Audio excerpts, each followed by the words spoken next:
બજારમાં જે butterscotch ice cream મળે છે ને, એ તો તમે ઘણી બધી વાર ખાધો હશે, પણ આજે હું ઘરે જ બજારમાં જે પેકેટ મળે છે ને ઇન્સ્ટન્ટ બટરસ્કોચ આઈસ્ક્રીમ બનાવવાનો, એનાથી હું તમને ખાલી 30 રૂપિયાના પેકેટમાંથી 500 ગ્રામ જેટલું આઈસ્ક્રીમ હું તમને ઘરે બનાવીને બતાવીશ, 500 મિલી જેટલું. તો ચાલો જોઈ લઈએ બનાવવાની રેસીપી. હાય ફ્રેન્ડ્સ, હું છું કીર્તિ, કીર્તિસ કિચનમાં તમારું સ્વાગત કરું છું. આજે બજારમાં આઈસ્ક્રીમ મળે છે, બટરસ્કોચ ફ્લેવરનું લાવી છું. ઘણા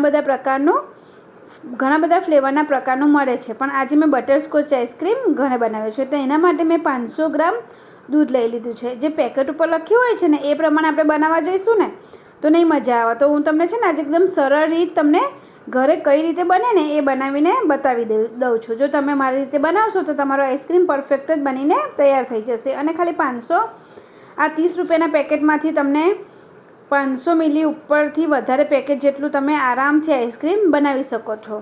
તો ચાલો આપણે બનાવીએ. જો આ રીતે મેં 500 મિલી દૂધ લઈ લીધું છે, ગોલ્ડનું જે આવે છે ને એ દૂધ. અને એની અંદર મેં છે ને 2 થી 3 ચમચી જેટલી મલાઈ લઈ લીધી છે. અને આ વિસ્કરના મદદથી છે ને આપણે બધી મલાઈને આ રીતે મેશ કરી લેવાની છે. હા, જો તમારે મલાઈ ના હોય ફ્રેશ તો કોઈ ક્રીમ તમે અમૂલની લો ને તો પણ ચાલે, પણ મેં અત્યારે ફ્રેશ મલાઈનો જ ઉપયોગ કર્યો છે. ઘરમાં જે ફ્રેશ મલાઈ હોય છે ને એનો. હવે બજારમાં જે પેકેટ મળે છે ને એની અંદર આ રીતનો પાવડર આવતો હોય છે, એ પાવડરને આપણે કાઢી લઈશું. અને આ બધી પ્રોસેસ છે ને આપણે ઠંડા દૂધમાં જ કરવાની છે.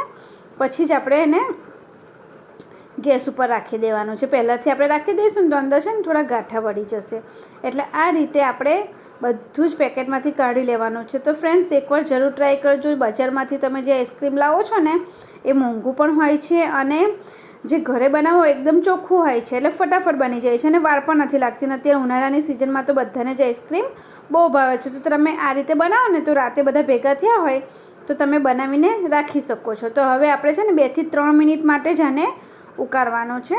બહુ જ ઘટ બી નથી કરવાનું ને બહુ જ કશું જ કરવાનું નથી. ખાલી 2 થી 3 મિનિટ માટે એને થવા દેવાનું છે આ રીતે. એટલે ગેસની ફ્લેમ આપણે એકદમ સ્લો રાખવાની છે, કેમ કે બહુ રાખીશું તો નીચેથી થોડું ચોંટી જાય છે. અને જાડા તળિયાવાળું વાસણ હોય ને તો વધારે સારું. મારી તપેલી થોડી પાતળી હતી ને તો નીચેથી મારું થોડું ચોંટી ગયું. તો તમે જુઓ છો ને આ રીતનું ચોંટી જાય છે. એટલે આપણે શું કરવાનું છે કે થોડું જાડા તળિયાવાળું વાસણ રાખવાનું છે, અને આ રીતે ફટાફટ એને 2 થી 3 મિનિટ માટે આપણે થવા દેવાનું છે. સહેજ પણ વાર નથી લાગતી. ફ્રેન્ડ્સ, એકવાર જરૂર ટ્રાય કરજો.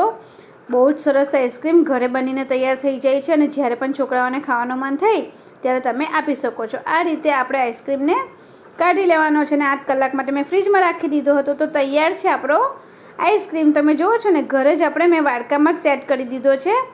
એને તમે ડબ્બામાં પેક કરવાની પણ જરૂર નથી. ખાલી 8 કલાક માટે મેં ફ્રીજમાં રાખી લીધો હતો. તો તૈયાર છે આપણો બટરસ્કોચ આઈસ્ક્રીમ. જો એકવાર તમે જરૂર ટ્રાય કરજો. બહુ જ સરસ. ફટાફટ તમે આને ચોકલેટ ચિપ્સથી બી ગાર્નિશ કરી શકો છો, પણ મેં અહીંયા તૂટી ફૂટીથી કર્યો છે. જો તમને મારો વિડીયો ગમે તો મારા વિડીયોને લાઇક, શેર, કમેન્ટ અને મારી ચેનલને સબસ્ક્રાઈબ કરવાનું ના ભૂલતા. Thank you. બાય.